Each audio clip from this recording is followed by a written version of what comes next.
हाँ, तो आज मैं फिर से अनुराग यादव का ही लेकर के आई हूँ टॉपिक। थोड़ा-सा ध्यान से और धैर्यपूर्वक आप लोग सुनेंगे ना तो बातें समझ में आएँगी। लेकिन आजकल के ऑडियंस क्या है ना कि उन लोगों को खैर छोड़िए आगे बढ़ते हैं। हर हर महादेव जय श्री कृष्ण। मैं आप सभी लोगों की बहन हूँ सुमन बनारसी। अनुराग यादव, जौनपुर जिला, जिस बच्चे को ताइक्वांडो का खिलाड़ी था और उसके पटीदार गले को धड़ से अलग कर दिए तलवार द्वारा, उन्हीं के बारे में हम आज फिर बात करेंगे। आज क्या बात करेंगे कि जब अनुराग का गला धड़ से उतरा ना, तो वहां पे हमारे यूट्यूबर मीडिया वाले पहुंच गए। जो यूट्यूब पर एक्टिव रहते वो मीडिया वाले पहुंचे। 1 पहुंचे, 2 पहुंचे, 3 पहुंचे, 10 पहुंचे। आज के डेट में 50 मीडिया वाले हैं। बहुत दांवपेच खेला गया, बहुत दांवपेच खेला गया।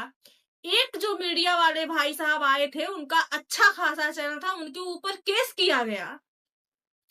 उनके जबकि स्कैनर लगाने वाले वही भाई थे, सपोर्ट मांगने वाले वही भाई थे, मीडिया वाले। उनका नाम मुझे नहीं याद है, लेकिन उनके ऊपर केस तक किया गया। उनका मतलब बहुत कुछ उनके साथ हुआ। इस केस में बहुत दाव पेच लगाया गया।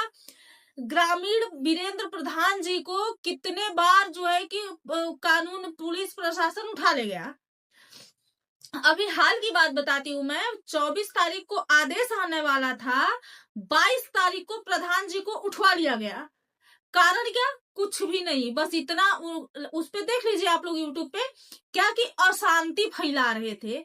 अशांति क्या, वो जो है कि जो है ग्रुप लेकर के, वो लुक्खा बदमाश तो है नहीं कि ग्रुप लेकर के हल्ला कर रहे हैं, हुड़दंगई मचा रहे हैं, होली खेल रहे हैं, ऐसा तो कुछ किए नहीं। लेकिन ये दाव पेच लगाया गया और आज प्रधान खुल करके बोले कि दाव पेच किसने लगाया और किसने इतना विलंब किया ये फैसला आने में। जबकि ये निर्मम हत्या हुआ था, ये फैसला मुश्किल से 60 दिन के अंदर हो जाना चाहिए था, लेकिन नहीं हुआ। फिर भी यहाँ पे पत्रकारों का मैं जो है कि सबसे बड़ा योगदान जो है ना पत्रकारों का है, जो सोशल मीडिया पे यूट्यूबर हैं, यूट्यूब पे एक्टिव रहते हैं। उन लोगों ने इस केस को शुरू से दिखाना शुरू किया और आज तक दिखाते हैं। और हमें लग रहा है कि जब तक वो अपराधी जो सब फांसी तक नहीं जाएंगे तब तक दिखाएंगे ये लोग। लेकिन मैं ये टॉपिक क्यों उठाई ये अब मैं बता रही हूँ। ये बड़े बड़े चैनलों पे क्यों नहीं दिखाया गया? ये आज तक पर क्यों नहीं दिखाया गया? ये बाकी बड़े बड़े न्यूज चैनलों पर क्यों नहीं दिखाया गया? ये अनुराग का गला कटा ताइक्वांडो का खिलाड़ी था, ये बात आज तक योगी जी के कान तक क्यों नहीं पहुंचा? अभी तक इस परिवार को न्याय क्यों नहीं मिला? आज 24 तारीख को जो है कि फैसला आ चुका था, आज 26 तारीख है, अभी तक उसका घर क्यों नहीं गिरा? जब आदेश आ गया तो घर क्यों नहीं गिरा अपराधी का? ये सवाल है हमारा। हमें पता है कि नहीं देखना चाहते ऐसे कुछ लोग ऐसे ऐसे टॉपिक को नहीं देखना चाहते, उनको मतलब ही नहीं होता है। क्यों? क्योंकि उनके घर का बेटा नहीं कटा है, उनका सगा भाई नहीं कटा है, उनका भतीजा नहीं कटा है। ये तो जिसका कटा है उसको दर्द होना चाहिए। यही तो हमारा देश है, यही तो हमारा समाज है। लेकिन इसमें एक मुद्दा मैं और लाना चाहूंगी कि अनुराग के जैसे ना जाने कितने बेटों, अनुराग के बाद की बात बता रही हूँ मैं। अनुराग का जब गला कटा ना, उसके बाद की बात मैं बता रही हूँ। उसी जिले का, बाकी जिला बाकी तो सब छोड़ दो, उसी गांव उसी जिले में ना जाने कितने बच्चे काट दिए गए, कितने का हत्या कर दिया गया। अभी हाल में ही मैं आप लोग को बताई थी कि एक प्रेम प्रसंग में, बहन के प्रेम प्रसंग के चक्कर में भाई को सब मार दिए, मौत के घाट उतार दिए।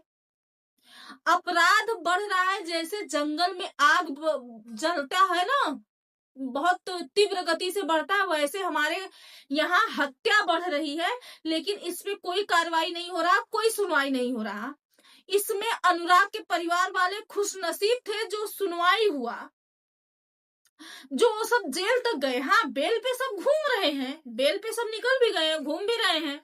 आश्वासन आज भी दिया जा रहा है कि फांसी तक जाएंगे, आजीवन कारावास होगा, क्या होगा हमें नहीं पता। लेकिन ये पता है कि वो सब बेल पे घूम रहे हैं। अनुराग का मुद्दा दिखाया गया क्योंकि अनुराग ताइक्वांडो का खिलाड़ी था अनुराग के ग्राम प्रधान जो है एक्टिव थे, वहां पे पत्रकार लोग पहुंच गए एकदम समय से। पत्रकारों ने अपना ईमानदारी दिखाते हुए अपने ईमानदारी से काम किए। कुछ पत्रकार तो वहीं पे हाथ पैर धो करके बैठ गए, रात दिन वहां का न्यूज दिखाते थे। इस वजह से शर्म के मारे फैसला 1 साल लग गया फैसला मिलने में, क्योंकि पत्रकार सबसे पहला कदम जो इस केस में पहला जो सबसे बड़ा योगदान और सबसे पहला कदम जो है वो पत्रकारों का है। उसके बाद जो है कि ग्राम प्रधान का है। उसके बाद जो है कि जो है वकील साहब सत्यवीर जी का है। सबसे पहले यहाँ पे पत्रकार पहुंचे थे और पत्रकार लगातार इस न्यूज को दिखाते रहे। इसलिए ये न्यूज आज भी जो है कि ट्रेंड में चल रहा है, इसको ट्रेंड ही बोलेंगे। ये न्यूज आज भी ट्रेंड में चल रहा है। लेकिन हमारा कहने का मतलब ये है ना कि मतलब अनुराग के जैसा, जैसे एक देश का बेटा गया है ना, ऐसे ना जाने कितने बेटे अनुराग के बाद हत्या हुआ है, निर्मम हत्या हुआ है। एक कहानी में आपको लोगों को घटना और बताई थी, जो बीजेपी का वो नेता था, बीजेपी का जो नेता था, उस भाई का भी मैं घटना बताई थी, जो कानून जेल में ले जा करके मार डाले, जान से मार डाले। सब कुछ नहीं हुआ, कुछ नहीं हुआ। तो मेरा कहने का मतलब बस इतना सा है कि हमारा सरकार कहीं ना कहीं नपुंसकता दिखा रही है। हम इस वर्ड को बोलने में बिल्कुल पीछे नहीं हट रहे हैं, क्योंकि यहाँ पे हमारा सरकार नपुंसकता दिखा रही है। मतलब दिखा रही है क्यों? भारत तो, हमारे देश को तो ऐसे लोग चला रहे हैं जिनका कोई परिवार ही नहीं है। योगी जी का कोई परिवार नहीं, उनको बेटे का दर्द क्या समझ में आएगा। मोदी जी का कोई बेटा नहीं, उनको बेटे का दर्द क्या समझ में आएगा। मोदी जी तो ट्रंप के कहने पे चल रहे हैं। ट्रंप बोल रहा है कि ऑपरेशन सिंदूर बंद तो बंद। ट्रंप बोल रहा है तेल और रूस से नहीं लेना तो नहीं लेना। मतलब हम कहीं ना कहीं फिर से गुलाम के तरफ, गुलामी के तरफ बढ़ रहे हैं। हम बीजेपी का जो एक समर्थन करते हैं, पूरा परिवार समर्थन करता है, पूरा गांव समर्थन करता है। लेकिन जहां गलत है वहां गलत है। अनुराग का केस क्यों नहीं पहुंचा योगी के कान तक? उसी गोरखपुर में योगी है, जौनपुर में हत्या हुआ है। एक नहीं, अनुराग के बाद एक एक अनुराग 10 अनुराग गए हैं। वहां पे मीडिया वाले क्यों नहीं पहुंचे? वहां पे मीडिया वाले का आवाज क्यों दबाया गया? जो मीडिया वाले पहुंचे भी तो उनका आवाज क्यों दबाया गया? अनुराग के परिवार को अभी तक जो है कि क्यों नहीं वो मिला, क्या बोलते हैं उसको, इंसाफ। अनुराग के परिवार को अभी तक इंसाफ क्यों नहीं मिला? उसका घर गिरने का आदेश आ गया तो उसका घर आज 3 दिन हो गया, क्यों नहीं गिरा? कौन देगा जवाब? कौन देगा जवाब? कहां सरकार सोई है हमारी? कहां हमारी सरकार सोई है? हम किस सरकार पे भरोसा करें?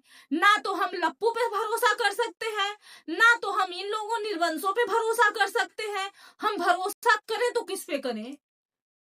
भैया एक काम करो ना आप लोग, मोदी जी, योगी जी, एक काम करो, जो ड्रोन वाला चल रहा है ना, तो ड्रोन वाले नहीं, 10-20 हेलीकॉप्टर लगा दो और जहर फैला दो पूरे हमारे देश में, हम लोग एक ही बार में मर जाएं। तिल तिल करके क्यों मार रहे हो आप?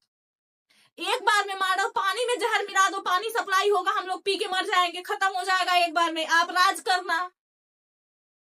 हम अपने सरकार से दुखी हैं, हमारा पूरा देश दुखी है। हाँ, जो चटुकारता करते हैं बीजेपी से, जिसका नमक रोटी चल रहा है, वो करते रहे बहबाई। लेकिन ये सच्चाई जो है वो है, सच्चाई कोई नहीं बोलेगा। सच्चाई कोई, किसी को हिम्मत ही नहीं है सच्चाई बोलने का। ये वीडियो जाने के बाद शायद वायरल हो जाए, शायद कल को मैं भी ट्रोल में आ जाऊं, मुझे भी जेल हो जाए, चलेगा। लेकिन मैं सच बोलूंगी, आखिरी तक मैं सच बोलूंगी, क्योंकि यही सच्चाई है। हमारा सरकार नपुंसक है, कोई भी हो। लपुआ का तो माँ कहीं और की, बाप कहीं और का, उसका तो हम कोई भरोसा नहीं कर सकते। नहीं पप्पू, वही लपुआ, उसका पप्पू का जिंदगी भर रहेगा, बढ़ेगा नहीं। इधर जो है कि वो ऐसे ऐसे कुर्ता घसकाते हैं, वहीं तक वो भी लड़ुआ है, उसका भी ब्याह नहीं हुआ। मोदी जी अपनी बीबी यहीं पे छोड़ दिए, जो है वो संभाल ही नहीं पाए, वो अपनी बीबी नहीं संभाल पाए, वो देश क्या घंटा संभालेंगे? योगी भैया योगी ये हैं, उनकी बहन फूलमाला बेचती है, वो क्या देश संभालेंगे? हद है। ऐसे ऐसे लोग देश संभालने। स्कूल कॉलेज में चलो जाओ, वहां पे मुल्ला पढ़ाया जा रहा है, मुल्लों के बारे में अकबर बिरबल पढ़ाया जा रहा है। लोग कौन पढ़ाएगा? तुम्हारे पिताजी पढ़ाएंगे। हमारा देश सब मिला करके, हमारा जो सरकार है सब मिला करके नपुंसक है। हमारा देश अंधकार की तरफ बढ़ रहा है। हमारे देश को मोदी पूरा जो है कि गुलामी की तरफ भेज रहे हैं। एक कड़वा सच है। ये वीडियो जाने के बाद जिसको जो करना होगा मेरा कर लेगा। हमें घंटा फर्क नहीं पड़ता, कुछ खोने के लिए है ही नहीं मेरे पास। अपने वाणी को विराम देती हूँ। हर हर महादेव।